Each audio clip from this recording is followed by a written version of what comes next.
A good lesson plan isn't just a plan.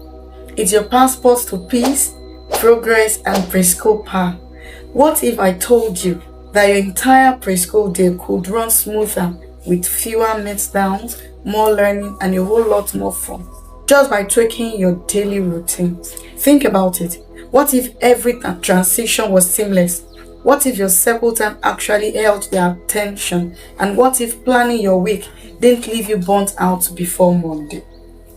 In this video, I'm pulling back the curtain and giving you a step-by-step look inside a modern, effective preschool routine that works for children ages 3 to 5. This is the exact structure that's helping classrooms around the world create calm, connected, and confident learners, and I'm going to show you how to use it too.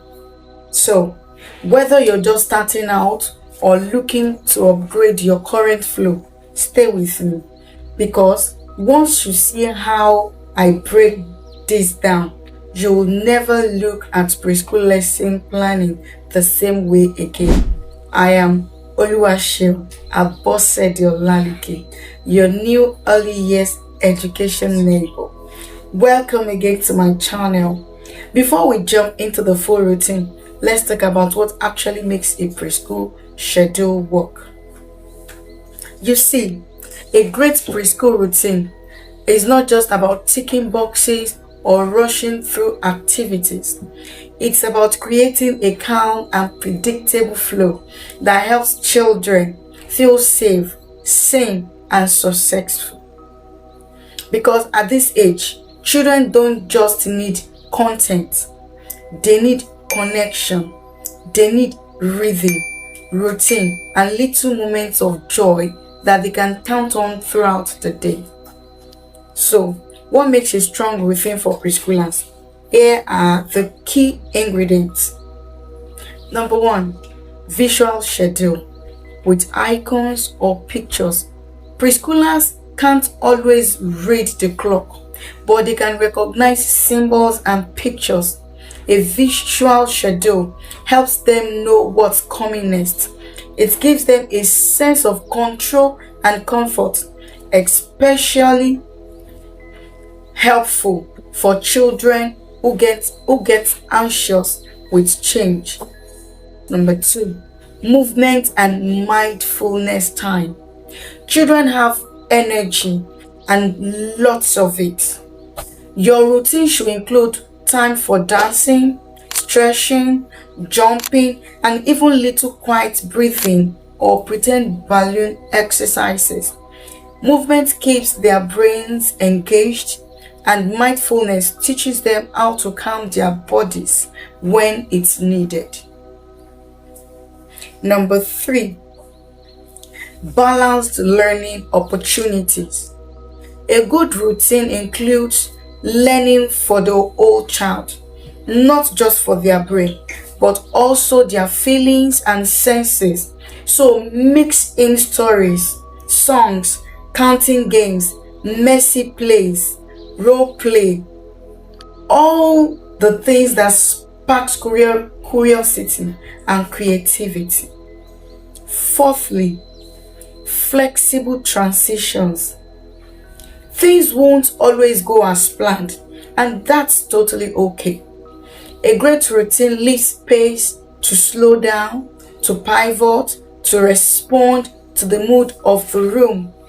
Having transition songs, visual timers, or even simple cues like clapping pattern can make moving from one activity to another smooth and stress-free. Put all of that together, and you're not just managing a class, you're building a rhythm that helps every child feel like they belong. Now, let's do a full daily breakdown of a great preschool lesson plan. We'll take it step by step. Each step contains my proven modern day routine used in top early years settings around the world. Number 1, arrival and free play. It could be between 7:30 a.m. to 8:30 a.m. As the children arrive, they are welcomed with smiles, warm greetings, and sometimes a little hug or high five. That simple moment of connection sets the tone for the day.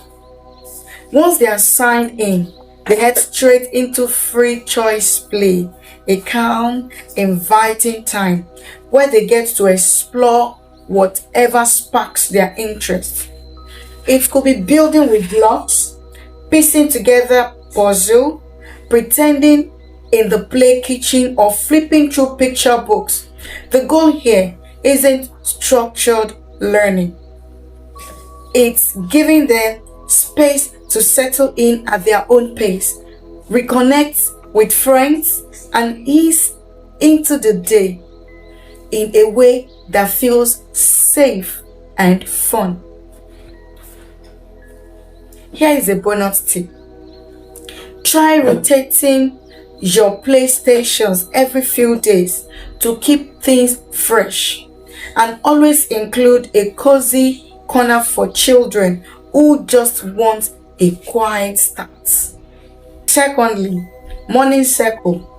It could be between 8:30 a.m. to 8:50 a.m. We gather in a circle to build connection.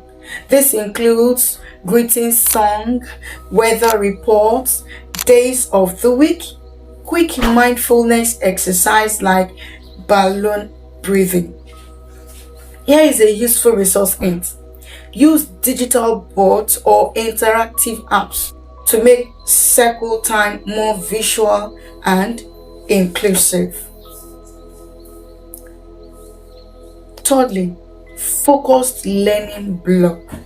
Could be you could use the time between 9 a.m. and 9:45 a.m. This is where the real fun begins.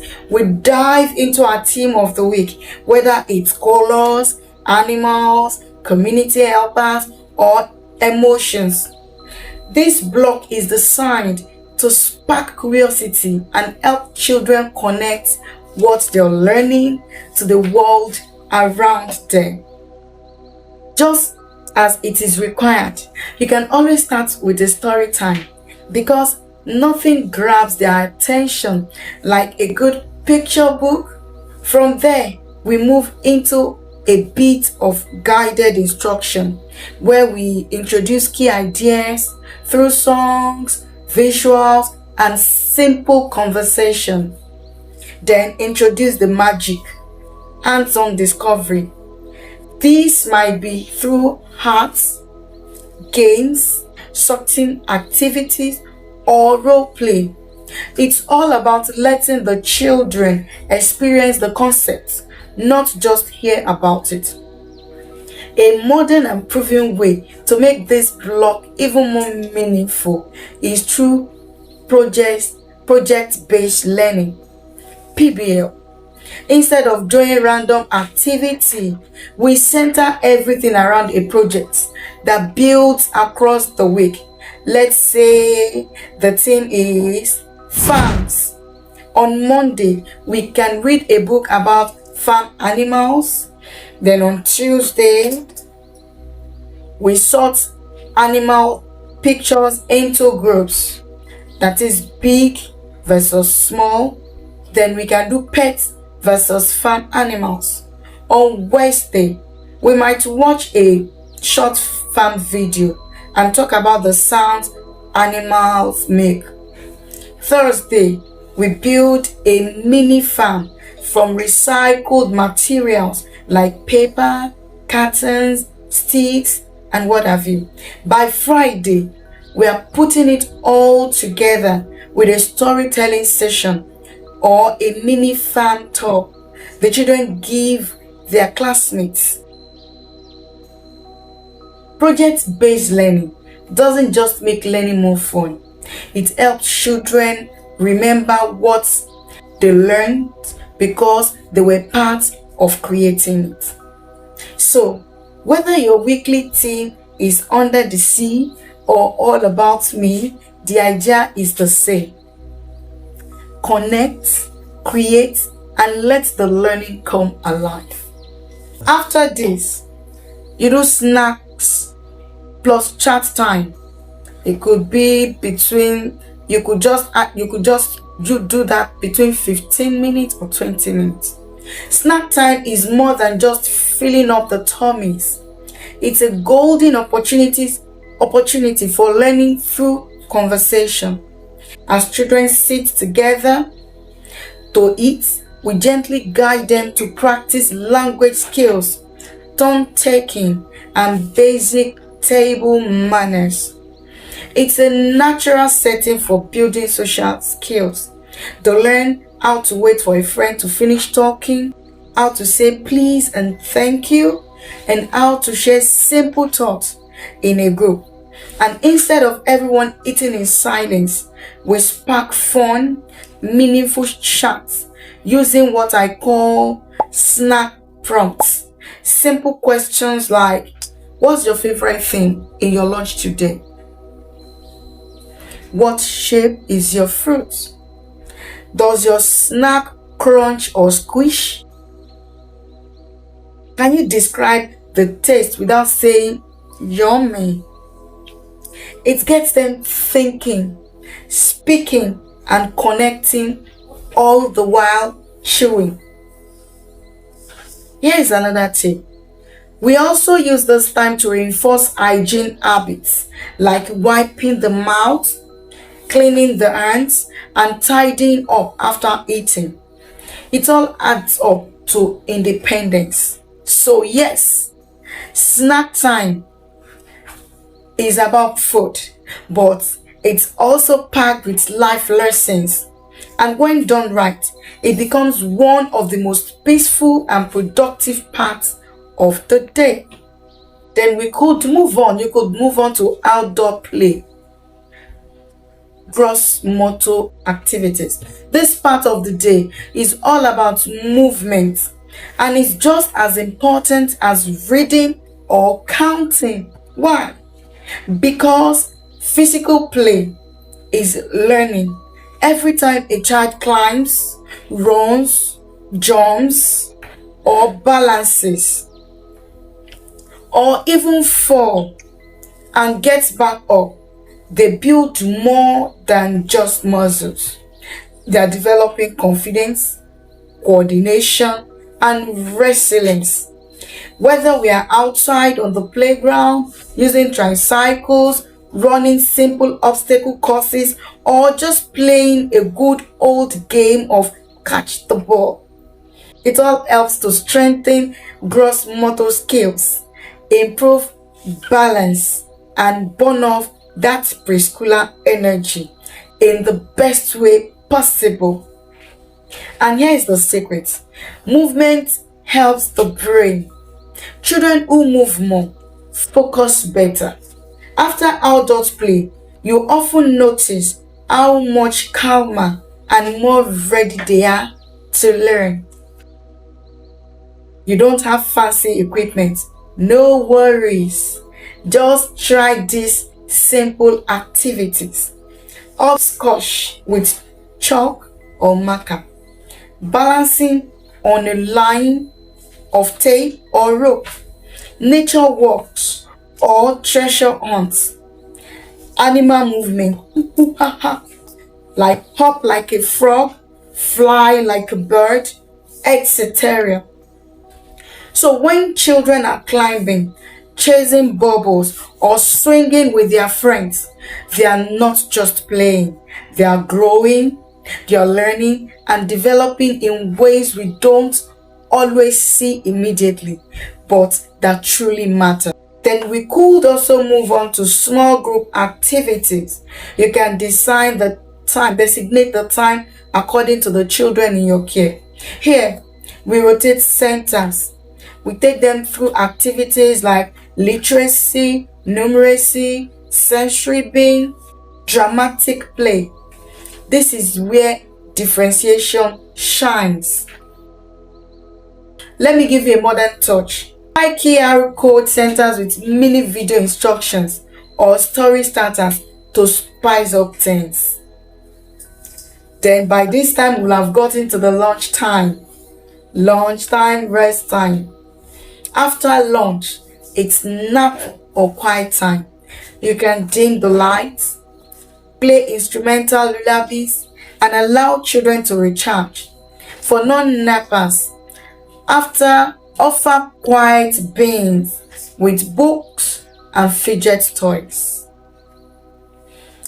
Then the next one, afternoon enrichment. Now, this part of the day is golden.